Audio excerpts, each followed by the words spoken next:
मजदूर सब लोग जुड़ रहे हैं। क्या कारण है? क्योंकि आज की जो सरकार है, बीजेपी सरकार,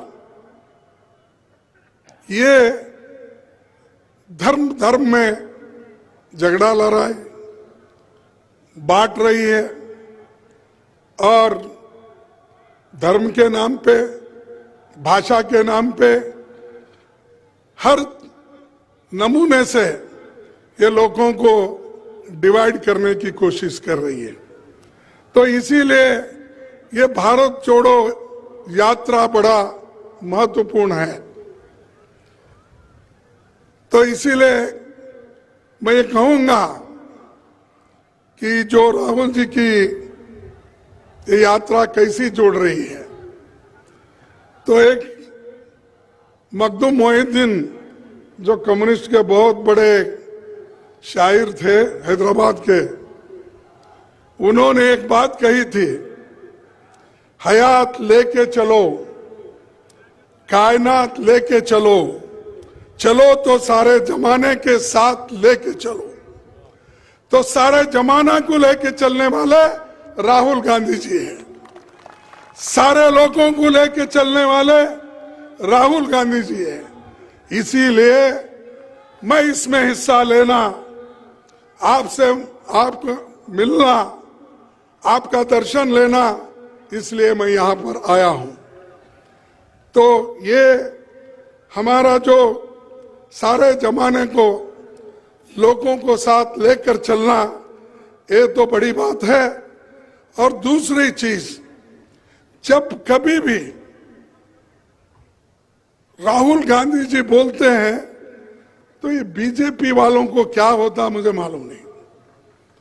वो हमेशा हर बात को कुछ ना कुछ कहते रहते हैं। राहुल जी चाइना के बारे में, इंडिया और चाइना के बॉर्डर पे क्या स्थिति है, इसके बारे में उन्होंने अपने प्रेस कॉन्फ्रेंस में कहा।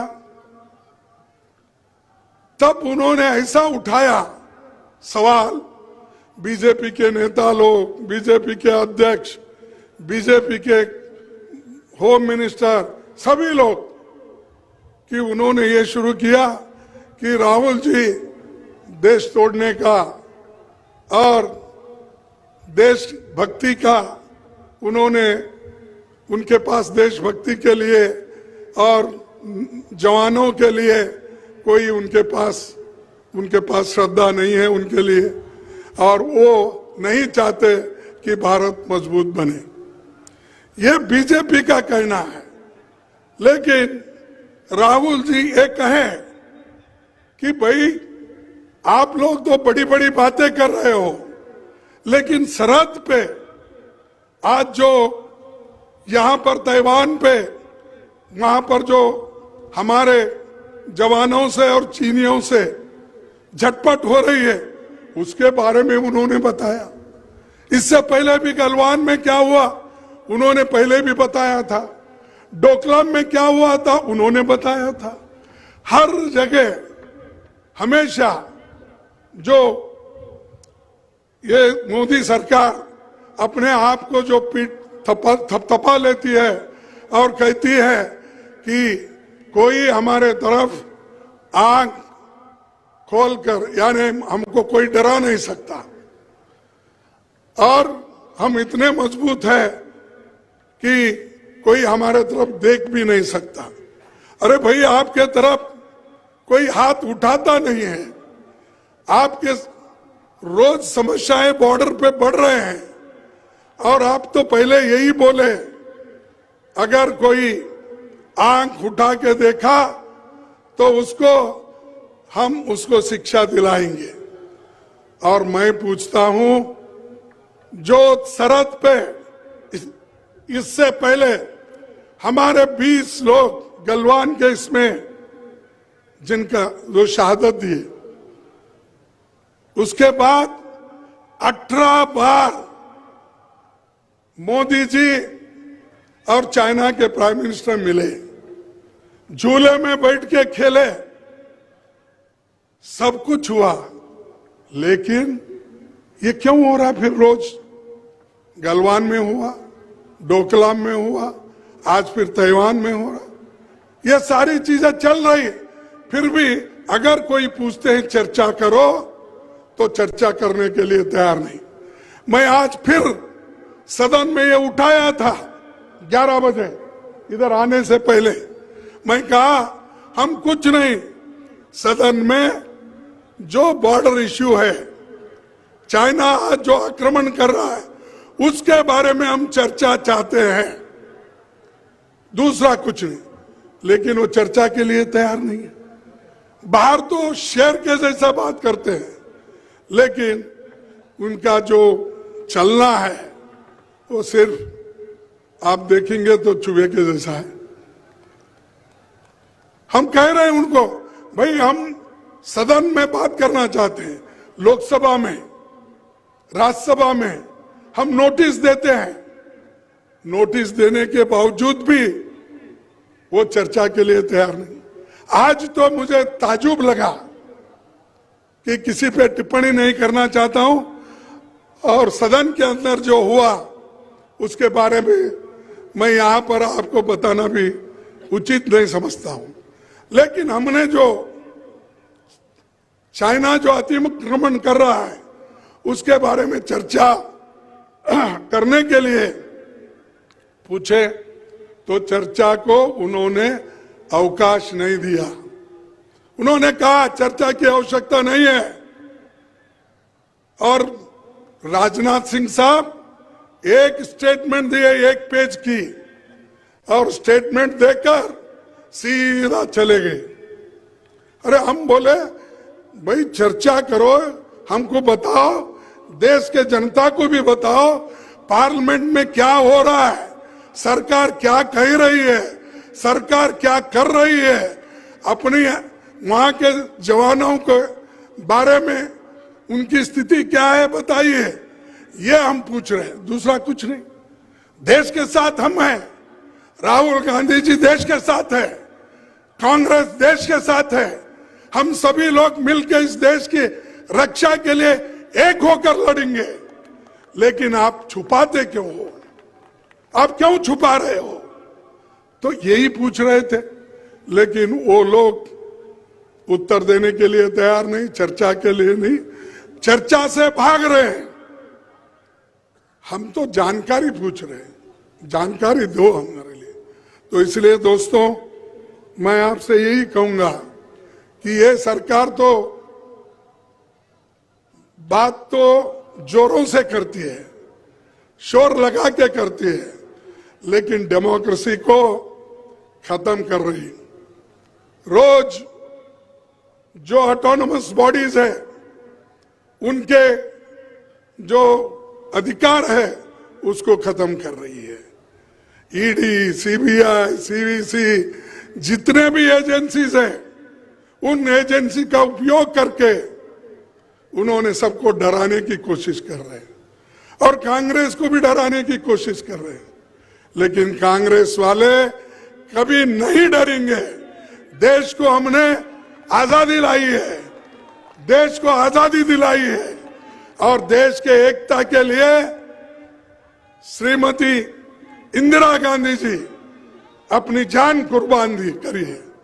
राजीव गांधी जी अपने जान दिए हैं इस देश के एकता के लिए। तो ये सब हमने किया, हमने अपनी जान दी, हमारे पार्टी के नेताओं ने जान दिया। तुम क्या किए? आपके घर में कोई देश के लिए कुत्ता तो मरा है? क्या कोई तो कुर्बानी दी है? नहीं।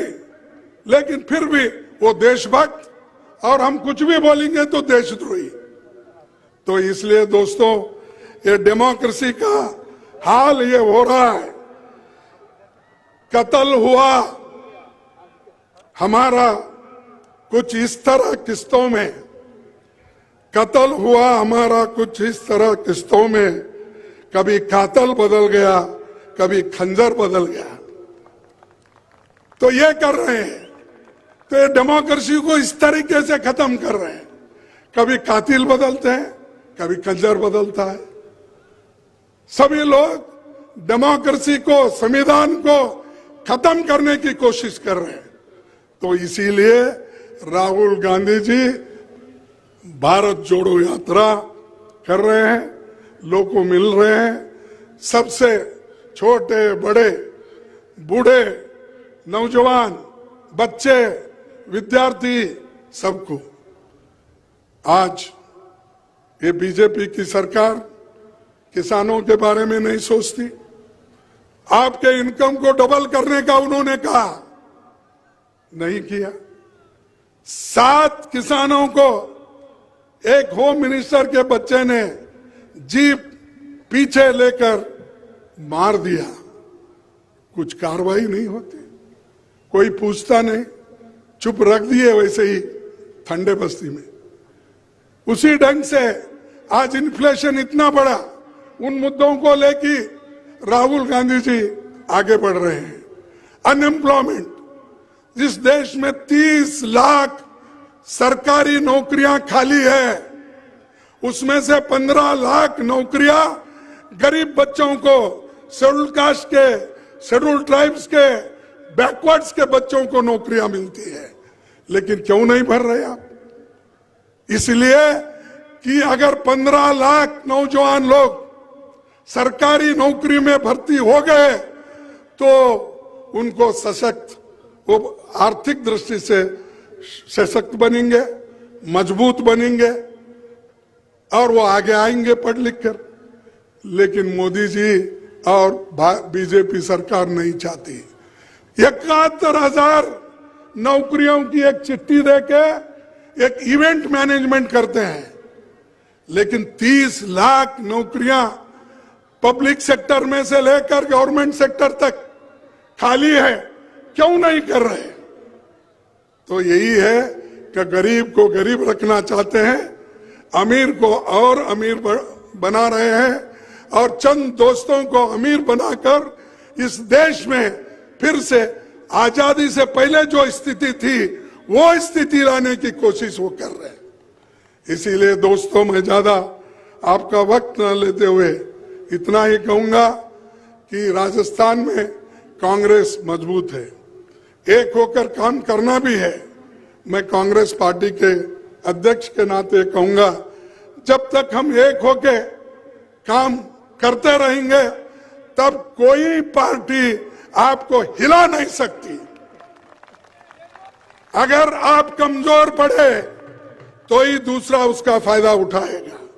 अगर आप मजबूत रहेंगे कोई आपके नजदीक भी नहीं आए।